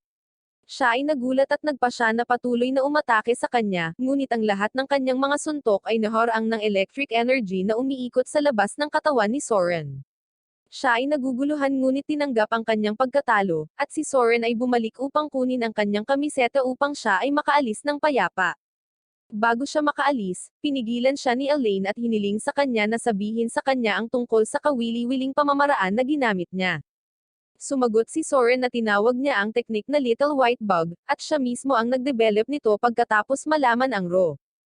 Humanga si Elaine at nangakong tatalunan ang teknik sa susunod na pagkikita nila, at tumawa lang si Soren. Naguguluhan si Elaine at nagtanong kung ano ang nakakatawa, at sumagot siya na mukhang gumaan ang pakiramdam niya pagkatapos matalo sa taya, halos parang tutol siya sa pakikipag-date sa kanya sa lahat ng paraan. Kinumpirma ito ni Elaine, at sinabi ni Soren na hindi rin siya interesado sa kanya, sa kabila ng kanyang hitsura, dahil gusto niya ang isang taong nagmamalasakit sa kanya at hindi ang kanyang kapangyarihan. Gayunpaman, gusto pa rin niyang makipagpalitan ng mga telegram number kay Elaine kung sakaling gusto nitong makasama siya mamaya. Si Elaine ay nainas at inatake niya sa huling pagkakataon si Soren sa lupa, at si Soren ay nahaharap mismo ngayon kay Huho. Nagulat si Soren nang makita siya, at sinabi ni Huho na pumunta siya rito para iuwi siya. Sumagot siya na hindi siya babalik ng ganoon kadali, ngunit nang yumuko si Huho sa kanya at humingi ng tawad, nagsimula siyang muling mag-isip. Gayunpaman, hindi pa rin siya babalik ng ganoon kadali, at dahil mukhang talagang nakatakdang gawin ni Huho ang lahat ng kailangan para maibalik siya, sinabihan niya itong gawin ang sinasabi niya. Pumayag si Huho, at ang unang sinabi ni Soren sa kanya ay manatili sa kinaroroonan niya, tulad ng isang estatwa, habang kinakausap niya siya. Humingi ng paumanhin si Soren sa kanya, sinabi na babalik siya sa express delivery pagkatapos ng lahat ngunit nagalit si Haji. Inilabas niya ang kanyang madilim na key, na sinasabi sa kanya na muling isaalang-alang ang kanyang desisyon or labanan siya. Pakiramdam ni Soren ay parang langgam sa harap ng napakalaking kapangyarihan at pressure ni Haji, ngunit iniipon niya ang lahat ng lakas ng loob na ito at sinabi sa kanya na nakapagdesisyon na siya. Sa sandaling marinig niya ito, inalis ni Haji ang kanyang kapangyarihan at tumawa. Humanga siya sa kalooban at determinasyon ni Soren at sinabihan siyang umuwi ng mapayapa. Hindi natutuwa si Johnny dito dahil nagpupursige pa rin siyang tapusin ang laban nila ni Huho. Sinabi sa kanya ni Haji na sapat na ito, at kahit na si Soren ay kinukutya siya, na sinasabi na maaaring tapusin siya ni Huho sa isang pag-atake lamang. Nawala sa sarili si Johnny dahil doon at ibinato ang kanyang mga kutsilyo kay Huho. Nakapagtataka, hinayaan niyang tamaan siya ng mga kutsilyo dahil sinunod niya ang utos ni Soren na huwag gumalaw sa kanyang pwesto. Tumawa si Johnny na sa wakas ay nanalo siya, ngunit ngayon ay galit na galit si Haji sa kanya dahil sa pag-atake sa isang kalaban na ayaw man lang lumaban. Inilabas ni Haji ang kanyang maitim na ki at sinakal si Johnny, marahil ay tinapos ang kanyang buhay. Nagsimulang magdugo ng husto si Huho, at hinawakan siya ni Soren sa kanyang braso nang malapit na siyang bumagsak. Masyadong matindi ang pagdurugo, at wala siyang ideya kung paano ito pipigilan. Hinawakan ni Haji ang kanyang balikat, at likas na sinubukan ni Soren na salakayin siya. Siya ay huminahon pagkatapos marinig ang kanyang boses, at kung paano sinubukang gamitin ni Haji ang kanyang kapangyarihan upang pagalingin si Huho, ngunit nalaman na hindi niya ito magagawa. Kaya tinawag niya ang kanyang anak, at sinabihan itong gamitin ang kanyang espiritu sa ilalim ng kanyang kontrol upang pagalingin ang babae. Ang may puting buhok na lalaki, na hindi lumaban kay Huho kanina, ay tinatawag ang espiritu ng isang doktor at inuubos ito upang hiramin ang kapangyarihan nito. Nalaman niyang nabutas ang puso at atay ni Huho, at inilabas niya ang mga kutsilyo mula sa loob ng kanyang katawan habang sinusubukan niyang tatakan ang mga sugat gamit ang kanyang ki. Biglang tumakbo ang isang assistant para sabihin kung paano dumating ang ilang miyembro ng express delivery. Sinabi niya sa kanila na papasukin sila, ngunit naroon na sina Joseph at Yarrow. Humingi ng paumanhin si Soren sa kanila dahil hinayaan niyang mapahamak si Huho, at humingi rin ng paumanhin si Haji sa hindi pagpigil sa kanyang kampan. Sinabi ni Yarrow na ayos lang dahil pumunta si Huho dito sa kanyang sariling desisyon. Sinabihan pa niya ang anak ni Haji na itigil ang pagpapagaling kay Huho dahil simula ngayon, ang express delivery na ang may ganap na pananagutan para sa kanya. Pinagsalitan niya sila dahil masyadong malala ang mga sugat nito, ngunit sinabihan siya ng kanyang ama na sumuko. Binuhat ni Joseph si Huho, at sinabihan ni Yarrow si Soren na itigil ang pagkabalisa at samahan sila. Umuwi sila sakay ng van, at isinumpa ni Soren ang kanyang sarili dahil hinayaan niyang masugatan ng husto si Huho. Sinabi sa kanya ni Yarrow na ihinto ang pagiging mahina tungkol dito, at hinawakan ni Soren ang kanyang kwelyo, nagtatanong kung bakit hindi siya nag-aalala tungkol sa kanyang kaibigan. Sinabihan sila ni Joseph na tumahimik at huwag istorbohin ang pahinga ni Huho. Hiniling niya kay Soren na pakinggan ang paghinga ni Huho, at nalaman niyang humihinga ito na parang isang malusog na tao at tumigil na ang kanyang pagdurugo. Lalo siyang naguguluhan ngayon at pinakiusapan sina Joseph at Yarrow na ipaliwanag sa kanya ang lahat. Gusto niyang malaman kung sino si Huho, kung bakit napakalakas nito, at kung bakit nahuhumaling ito sa kanya. Sinabi ni Joseph na hindi nila masyadong masasabi sa kanya sa ngayon, ngunit gusto nilang maging miyembro siya ng express delivery. Alam nila ang kanyang koneksyon sa paaralan ng Tenhu, at handa silang suportahan siya sa lahat ng kailangan upang siya ay maging susunod na pinuno ng paaralan ng Tenhu. Si Soren ay hindi nasisiyahan sa kanyang sagot, at nagtanong kung paano nila magagamit si Huho bilang isang tool upang mapanatili siyang kontrolado. Bukod dito, paano nila nagagawang panatilihing masunurin si Huho? Sumagot si Joseph na walang alaala si Huho sa kanyang nakaraan, at kapalit ng kanyang pagtatrabaho para sa kanila, sinisiyasat nila ang kanyang nakaraan. Lumipas ang ilang araw sa villa sa mga burol. Umupo si Soren sa tabi ni Huho, na nagpapagaling mula sa kanyang mga pinsala. Hindi nagtagal, dumating doon sina Joseph at Yarrow na may dalang mga pamilihan at sinabihan silang magtungo sa kolehiyo dahil sila na ang magbabantay sa babae ngayon. Naniniwala sila na malapit na siyang magising, at pagkatapos ay kakailanganin niya ng maraming enerhiya, kaya't sila ay magluluto para sa kanya. Pero dahil wala silang dalang pagkain para kay Soren, nagdesisyon na lang siyang pumunta sa paaralan. Siya ay umalis na nag-aatubili, at pagkatapos ay ang dalawang lalaki ay nagtataka kung gaano katagal nila may tatago ang mga sikreto ni Huho kay Soren. Kahit na siya ay isang walang isip, tiyak na malalaman niya ito sa lalong madaling panahon, ngunit plano pa rin nilang itago ito hanggat maaari. Biglang nagising si Huho at umaktong parang walang nangyari. Tinanong ni Joseph kung bakit hindi niya naiwasan ang pag-atake, at sumagot siya na sinabihan siya ni Soren na maging isang estatwa kung gusto niyang bumalik siya. Natatakot siya na kapag lumipat siya, hindi na siya babalik. Hindi masaya si Yarrow na marinig ang sagot na ito, at tinanong niya siya kung bakit siya nahuhumaling sa talunan.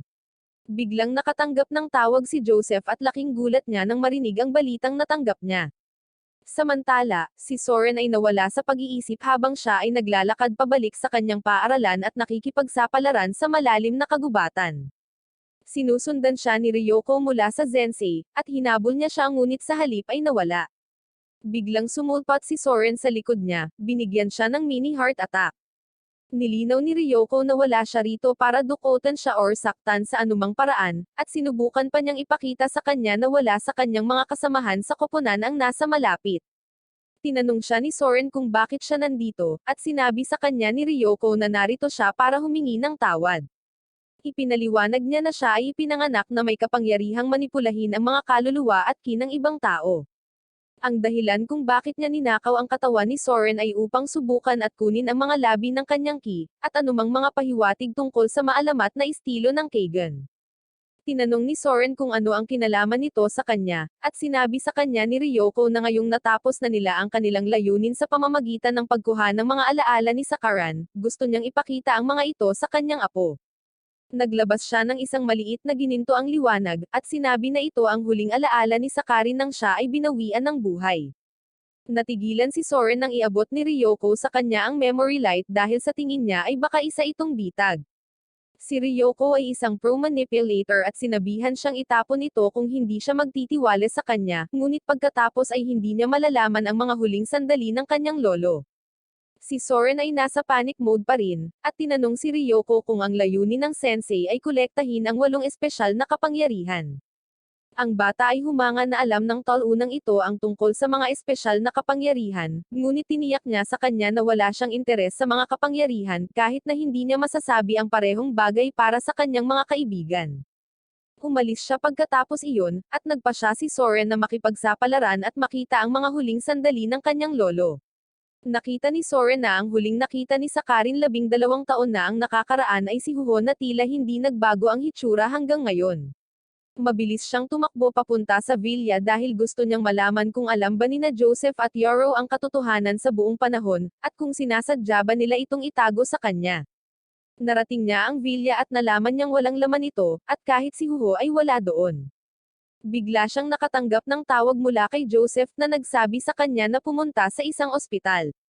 Natagpuan ni Soren ang kanyang 3 kaibigan na nakatingin sa isang matandang may sakit na tatay nina Joseph at Yoro. Nagising na lang siya mula sa matagal na pagkakoma at gusto niyang makita ang mga mukha ng kanyang mga anak pati na rin ang mga mukha ni Huho at Soren. Sinabi ni Soren na hindi niya kilala ang kanilang ama, at wala rin siyang pakialam sa kanya ngayon. Gusto niyang malaman kung si Huho ang pumaslang sa kanyang lolo 12 taon na ang nakakaraan. Nagulat ang magkapatid sa narinig at tinanong siya kung sino ang nagsabi sa kanya. Sinabihan sila ni Soren na tumahimik at sinimulang sumigaw kay Huho, nagtatanong kung pinaslang niya ang kanyang lolo. Hindi man lang siya nagdalawang isip at inosenteng sinabi sa kanya na siya ang pumaslang sa kanya. Inilabas ni Soren ang kanyang kisa galit ngunit pinatigil siya ng tatay ni Joseph. Sinabi niya sa kanyang anak na hindi na kailangang magtago ng anumang lihim, at pagkatapos ay tinanong si Soren kung gusto niyang malaman ang katotohanan tungkol sa kanya at kay Imo. Tinanong siya ni Soren kung sino si Imo, at sinabi ng matanda na iyon ang pangalang tinawag niyang Huho. Isiniwalat niya na matagal na niya itong kilala, mula pa noong 1944, upang maging tumpak. Laking gulat ni Soren nang mapagtanto niya na si Huho ay kasing edad ng kanyang lolo. Ipinagpatuloy ng matanda ang kanyang kwento, noong tag-araw ng 1944, biglang nagising si Huho sa isang kuweba na walang anumang alaala. Habang gumagala siya ng walang patutunguhan, nakatagpo niya ang 2 magtotroso. Ang isa sa kanila, na akit sa kanya, ay dinala siya dahil maganda siya at walang pagtatanggol.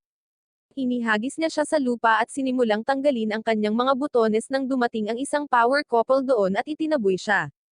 Natagpuan nila na si Huho ay parang isang manika na walang emosyon at dinala siya sa kanilang tahanan. Doon niya nakilala ang tatay ni Joseph, si Shiro, na bata pa lang noon. Sinubukan ng power couple na malaman pa ang tungkol sa kakaibang babae, ngunit nang wala silang makuhang pahiwatig, nagpa siya silang ampunan siya. Pinangalanan nila siyang Imo noon, at natuto siyang magsalita at magsulat sa loob ng ilang buwan at sinabi sa kanila na ang kanyang tunay na pangalan ay Huho. Gayunpaman, nang sinubukan niyang alalahanin ang anumang bagay na higit pa doon, pakiramdam niya ay nahati ang kanyang ulo at nagsimulang umiyak ng malakas. Ipinadala siya ng nanay ni Shiro upang kunin ang doktor, ngunit sa oras na bumalik siya, si Huho ay ayos na at nagmumuni-muni habang ang bata at ang kanyang ina ay naramdaman lamang na ang hangin sa paligid ni Huho ay iba. Sinabi sa kanila ng doktor na gumagamit siya ng ki, at hiniling sa kanila na ilihim ito sa mga taga-nayon. Noong gabing iyon, tinanong ni Shiro si Huho ng higit pa tungkol sa kanyang sakit ng ulo at kung bakit hindi niya maalala kung paano niya natutunang i-circulate ang kanyang ki sa loob ng kanyang katawan, ngunit pakiramdam niya ay natural itong dumarating sa kanya. Naramdaman din niya ang ilang ki sa katawan ni Shiro at hiniling niya na magnilay kasama siya. Ginawa niya ang sinabi nito ngunit wala siyang maramdamang pagkakaiba. Napag-isip-isip ni Huho na sobra niyang iniisip ang mga bagay-bagay at ginagawang mas mahirap para sa kanyang sarili na kunin ang ki, kaya nagpa siya siyang tulungan siya. Salamat sa kanyang paggabay, naramdaman at naiipon niya ang kanyang ki. Pagkatapos nito, nagsimula siyang magsanay kasama si Huho ng palihim. Para silang isang masayang pamilya, at mabilis na lumipas ang oras ngunit kahit na matapos ang 5 taon, si Huho ay hindi tumanda. Ang nanay ni Shiro ay tumatanggap ng mga panukalang kasal para kay Huho, ngunit tinanggihan niya ang lahat. Sinang-ayunan siya ni Shiro dahil tila may gusto siya kay Huho, pero tinawanan lang ng mommy niya ang childish desires niya. Naisip niya na hindi masamang ideya na pakasalan ni Huho ang kanyang anak kung gusto niya ito. Gayunpaman, nang tanungin nila siya, nalito si Huho dahil hindi niya naiintindihan ang kahulugan ng salitang gusto. Napakamot siya sa ulo habang sinusubukang alamin ito, kaya sinabihan siya ng power couple na huwag nang mag-alala tungkol dito. Walang tigil sa pag-iisip si Huho kahit gabi na, at biglang sumakit ang ulo pagkatapos gamitin ang utak niya ng lampas sa kanyang kakayahan. Sinabi sa kanya ng babae na hindi niya kailangang mag-isip ng mabuti, at pinakalma siya sa pamamagitan ng pagkanta ng isang kanta. Di nagtagal pagkatapos noon, sinalakay ng mga tulisan ang kanilang nayon at sinimulang dambungin ang lahat ng mga butil ng pagkain na mayroon ang mga tao. Nang alisin nila ang tanghalian na iniipon ni Shiro para kay Huho, dumating siya sa pinangyarihan, kumanta ng kanta mula kanina. Hinakala ng mga bandido na siya ay isang tulaled dahil sa paraan na hindi niya pinansin ang mga ito, at nagpa siya na makipagsaya sa kanya. Nakiusap ang tatay ni Shiro sa mga bandido na iwan ang babae at nangakong ibibigay sa kanila ang lahat ng mayroon sila, ngunit sinaktan lang siya ng mga bandido nang sinubukan niyang kumapit sa kanila. Hiniwa nila ang kanyang lalamunan, na labis na ikinasindak ng lahat. Si Shiro ay tumakbo patungo sa mga bandido dahil sa galit ngunit natambo siya sa isang sipa sa mukha. Kinaladkad ng mga bandido si Huho, ngunit nang marinig niya ang pag-iyak ng ina ni Shiro, tumakbo siya papunta sa kanya. Sinabi niya sa kanya na nakakaramdam siya ng matinding kirot sa kanyang puso habang naririnig niya ang kanyang pag-iyak, at gusto niyang maging masaya siya. Tinanong niya siya kung ito ba ang ibig sabihin ng magkagusto sa isang tao, at sinabi lang sa kanya ng babae na naiingit siya sa kung gaano siya kawalang isip at kawalang alam. Hiniling sa kanya ni Huho na tumigil sa pag-iyak, at tinanong kung ano ang maaari niyang gawin upang mapasaya siya. Nagalit sa kanya ang babae, at hiniling kay Huho na tapusin ang mga bandido na pumaslang sa kanyang asawa kung gusto niyang pasayahin siya. Pinagtawanan ito ng isang bandido at nilapitan si Huho, ngunit nabali lang ang ngipin nito sa isang mahinang suntok. Sinabi niya sa nanay ni Shiro na tatapusin niya ang bawat bandido para mapasaya siya, at agad na nilaslas ang lalamunan ng tulisan na nagtangkang umatake sa kanya gamit ang kanyang mga kamay. Marami pang mga bandido ang sumugod upang ibagsak siya pagkatapos noon, ngunit pinaslang silang lahat ni Huho ng walang awa. Hindi nagtagal ay bumalik sa katinoan si Shiro, at kahit na pinagbawalan siya ng kanyang ina na tingnan ang nakakatakot na tanawin, hindi niya maalis ang kanyang tingin. Habang nakikita lamang ng mga normal na tao si Huho na pinapaslang ang mga bandido, nakita ni Shiro ang higit pa. Nakita niya ang mga espiritu ng mga lalaking pinaslang niya na tumataas at pinagsasabihan siya ng masama bago naglaho. Ang mga taga-nayon ay natakot sa kapangyarihan ni Huho, at sinimulan nilang tawagin siyang demonyo. Sinabi nila sa kanya na umalis sa kanilang nayon, at siya ay tahimik na sumunod. Hinabol siya ni Shiro at ng kanyang ina, at sinabi sa kanya na hindi niya kailangang pumunta kahit saan. Naniniwala ang nanay ni Shiro na siya ang may kasalanan sa nangyari dahil pinaslang ni Huho ang mga bandido sa kanyang utos. Pinagsabihan niya siya at nangakong hahanapin ang kanyang pamilya bago siya dalhin sa kabundukan upang magtago. Hiniling ng nanay ni Shiro kay Huho na hintayin sila ng matyaga, at sinabi rin sa kanya na mangako na hindi na siya papaslang ng sinuman. Nang ipaalala ni Huho na siya ang nag-utos sa kanya na pumaslang ngayon, tumahimik ang babae at pasimpleng sinabihang hintayin sila. Gayunpaman, agad niyang inimpake ang kanyang mga bag at umalis sa nayon sa kabila ng mga protesta ni Shiro. Sinabi ng babae na si Huho ay hindi isang tao, at kahit na siya ay nagmamalasakit sa kanya, siya ay natatakot din sa kanya. Habang si Shiro at ang kanyang ina ay umalis ng tuluyan sa nayon, si Huho ay naghintay lamang sa kanila sa ulan. Nakaligtas siya sa pamamagitan ng pagkain ng anumang ligaw na prutas na mahahanap niya, at pagkatalo sa mga panda na dumating upang subokang makipag-away sa kanya. Gayunpaman, nang makita niya ang anak ng panda, naalala niya na dapat niyang hanapin ang sarili niyang pamilya. Paikot-ikot siyang parang balisa na babae hanggang sa muli siyang dinala ng tadhana sa dati niyang kaibigan.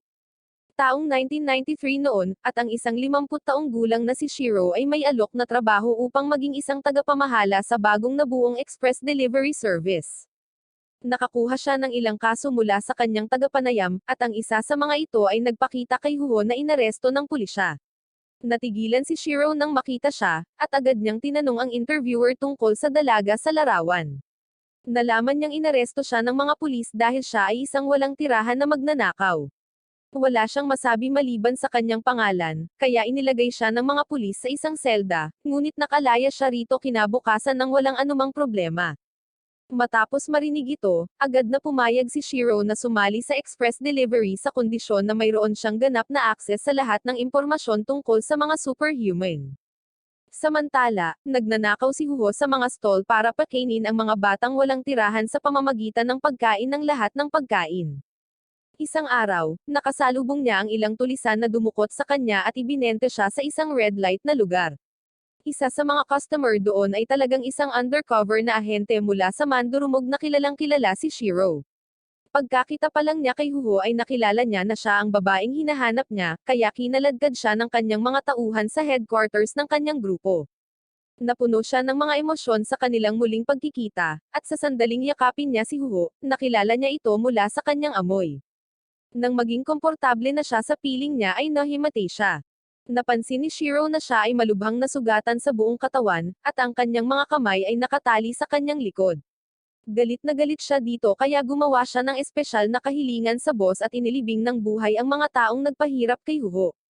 Pagkatapos noon, si Huho mismo ay naging miyembro ng Express Delivery Service, at mula noong araw na iyon, ginagamit na ni Shiro ang lahat ng kanyang resources para mahanap ang kanyang pamilya.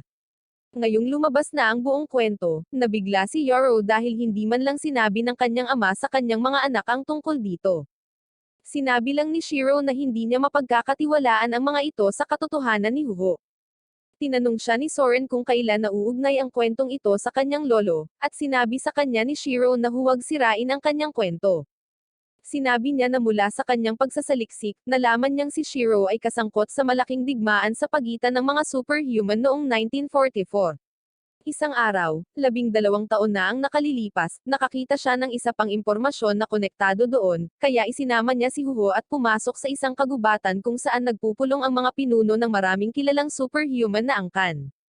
Umaasa si Shiro na may makakaalam doon tungkol kay Huho, ngunit hindi nagtagal ay natagpuan nila ang bangkay ng isa sa mga pinuno. Sa hindi kalayuan doon, marami pang mga bangkay, lahat ay pag-aari ng mga pinuno ng prestihiyosong superhuman clans. Sinundan ni Huho ang landas at natagpuan ang isang matandang master na nakikipaglaban kay Sakarin.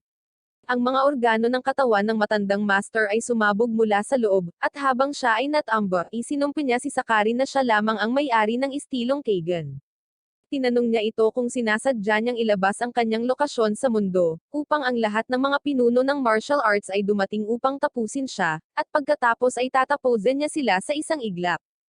Pinagtibay ito ni Sakarin, na sinasabi na lahat sila ay mga labi ng kakilekilabot na digmaan sa pagitan ng mga superhuman, at lahat sila ay dapat na masawi ng mabilis sa kanilang mga kakilekilabot na mga lihim. Gayunpaman, sobrang nanghihina rin si Sakarin matapos makipaglaban sa isang dosenang masters. Naramdaman niya ang presensya ni Huho at tinawag niya ito, ngunit nang makita niya ang mukha nito, nakilala niya agad ito mula sa digmaan. Laking gulat ni Huho na sa wakas ay nakatagpo siya ng nakakakilala sa kanya, at agad na hiniling kay Sakarin na sabihin sa kanya ang lahat ng kanyang nalalaman. Humingi si Sakarin ng paumanhin dahil hindi niya masabi ang gusto nito, ngunit sinabi sa kanya na kung gusto niyang malaman ang tungkol sa kanyang nakaraan, dapat niyang protektahan ang kanyang apo na si Soren bilang kapalit nito. Hiniling niya sa kanya na ilayo siya sa hidwaan sa pagitan ng mga superhuman sa paraang hindi niya ito napagtanto.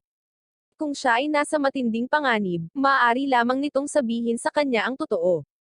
Sinabi ni Sakarin kay Huho na kung mananatili siya malapit kay Soren, tiyak na makikita niya ang mga sagot na hinahanap niya.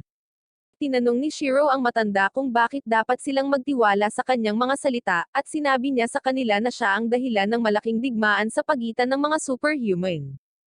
Pagkatapos ay ipinahayag niya na ang mga nawalang alaala ni Huho ay may kinalaman sa digmaan, at kung protektahan niya si Soren, magagawa niyang mabawi ang mga ito.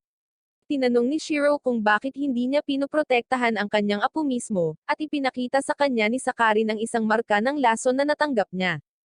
Alam niyang wala na siyang natitira pang buhay at hiniling kay Huho na tapusin siya bago kumalat ang lason. Tinanggap ni Huho ang kanyang kahilingan para sa pagkakataong maibalik ang kanyang mga alaala, at nagpasalamat si Sakarin sa kanya. Sinabi niya na wala nang higit na magpapasaya sa kanya kaysa masawi sa kanyang mga kamay. Pagkatapos, hinayla niya si Huho palapit sa kanya at inilipat ang isang diskarte sa kanya. Sinabi na kapag pumasok si Soren sa mundo ng mga superhuman, kung siya ay masyadong mahina, dapat itong ibigay sa kanya. Napasigaw si Huho sa sakit nang matapos ang paglilipat ng data, ngunit bago pa niya maitanong kung anong pamamaraan ang ibinigay nito sa kanya, kumalat ang lason sa buong katawan ni Sakarin. Nakiusap siya kay Huho na alisin siya agad sa kanyang paghihirap, at sinunod niya ito. Binuhat niya ang munting matanda at saka tinusok ang puso nito, habang patuloy pa rin itong humihiling sa kanya na alagaan ang kanyang apo. Pagkatapos nito, binantayan ni Huho si Soren mula sa isang ligtas na distansya, at hindi nakialam hanggang ang mga miyembro ng Zensei ay nasangkot sa kanya.